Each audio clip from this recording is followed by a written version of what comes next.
Perdón, una cosa que se me quedó a mí, una cosa que se me olvidó decir.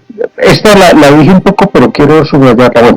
Bueno, el término que utiliza más de una vez Epicteto es agón, es decir, la disciplina para él tiene un sentido también competitivo. La filosofía para él también es agón, es lucha, y por eso él tiene todo un código de disciplina. Ese capítulo 33 del manual es un código de disciplina. Usted quiere llevar una vida sabia, aquí están las reglas. Este es el código, capítulo 33 del manual. Aquí está el código para llevar una vida sabia. Y ese código implica de todo, ¿no? Implica preparación. Usted tiene que preparar el cuerpo y preparar el alma. Tiene que estar ejercitándose. Recordemos que hay una serie de prácticas, de ejercicios estoicos.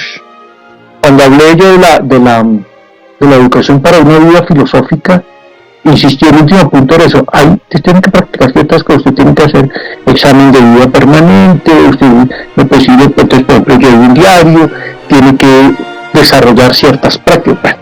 Y entienda que esto es paso a paso. Todo esto es un proceso de maduración. La disciplina no se adquiere de un día a otro.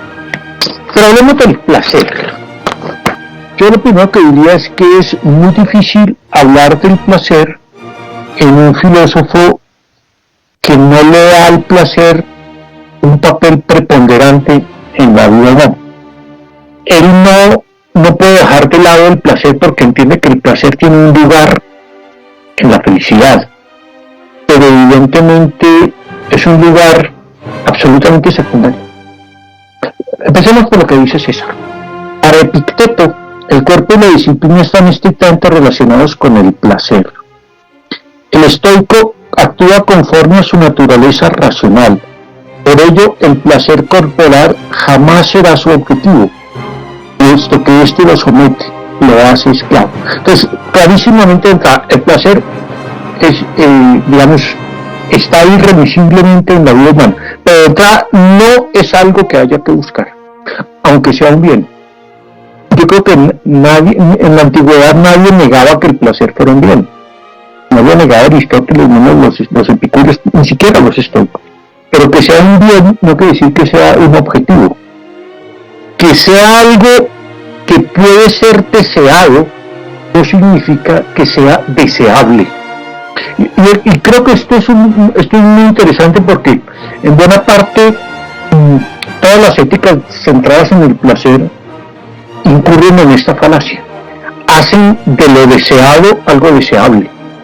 Ustedes han leído a John Stuart Mill, El utilitarismo de Mill, es un texto precioso. Pero siempre se le ha acusado a Mill de eso, y al utilitarismo en general, que es otra ética del placer, como el hedonismo, porque el utilitarista confunde el hecho de desear algo con el que ese algo sea deseable. Yo creo que lo primero que está diciendo Epicteto es el placer es un bien y por tanto es algo que es objeto de deseo. Deseamos el placer, eso es un hecho. De ahí no se sigue que el placer sea deseable, porque el placer también al estar absolutamente vinculado al cuerpo, por lo menos el placer corporal, al estar totalmente vinculado al cuerpo y al ser el cuerpo algo que no depende de nosotros, nos puede hacer esclavos. El placer nos puede someter. El placer es un bien y ciertamente es algo que deseamos, pero de ahí no se sigue que sea deseable. Tampoco se sigue lo contrario, que haya que huir de él, no, tampoco. Que haya que considerarlo malo, tampoco. Lo que dirá Epicteto muy coherentemente con toda su filosofía es el placer que es una representación y puede ser una representación engañosa. Y entonces hay que examinar el placer, hay que cuidarse del placer porque es que el placer tiene muchas insinuaciones.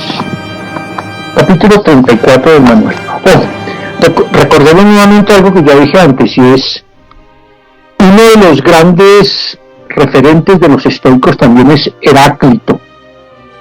Recuerdan que Heráclito decía, es que no me acuerdo el número del fragmento, pero Aristóteles lo cita, que que es más difícil manejar el placer que la ira.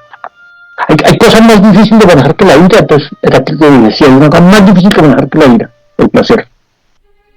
Y la ira es bien difícil de manejar, pero el placer es todavía más difícil. Esto es lo que también cree un estoico. Entonces no hay que dejarse engañar por la representación del placer, porque el placer nos cautiva. El placer nos cautiva y no es fácil resistirse a él. Pero el placer es siempre una promesa. El placer es siempre una fantasía, una representación. Capítulo 34 del manual. Cuando recibas la fantasía de algún placer, la representación, hay traducción literalmente fantasía, pero cuando se habla de representación, este es el término que utiliza Epicteto.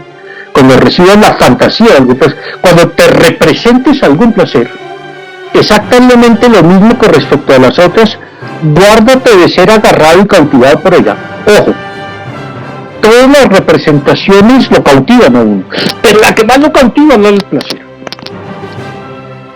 Espérate a ti el asunto y otórgale alguna dilación.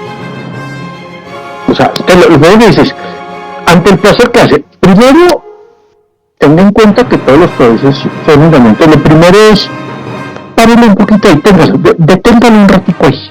Ante el placer, dese el espacio para decirle, espérame un ratico ahí. Como esa imagen, ustedes han leído, una de las imágenes más bellas que yo leí en un cuento es la de, ¿ustedes han leído en La Diestra de Dios Padre de Tomás Carrasquilla? El mejor cuento de la literatura colombiana y uno de los mejores que yo me he leído. En La Diestra de Dios Padre, Peralta, el personaje, el protagonista, claro, él ha recibido en su casa a San Pedro y a Jesús, y entonces le dan la posibilidad de que pida 5 deseos.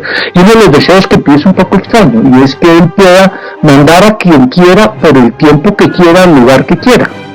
Entonces el día que llega la muerte por Peralta, entonces Peralta le dice a la muerte, ¿sabe qué muerte?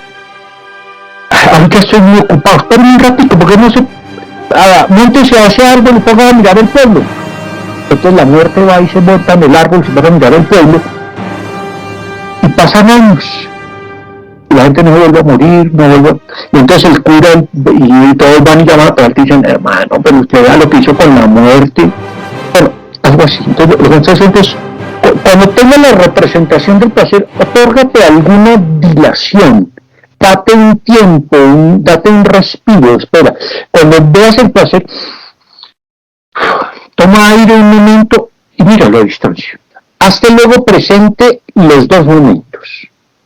Aquel en que gozarás del placer y aquel en que, habiéndolo ya gozado, después te arrepentirás y recriminarás a ti mismo.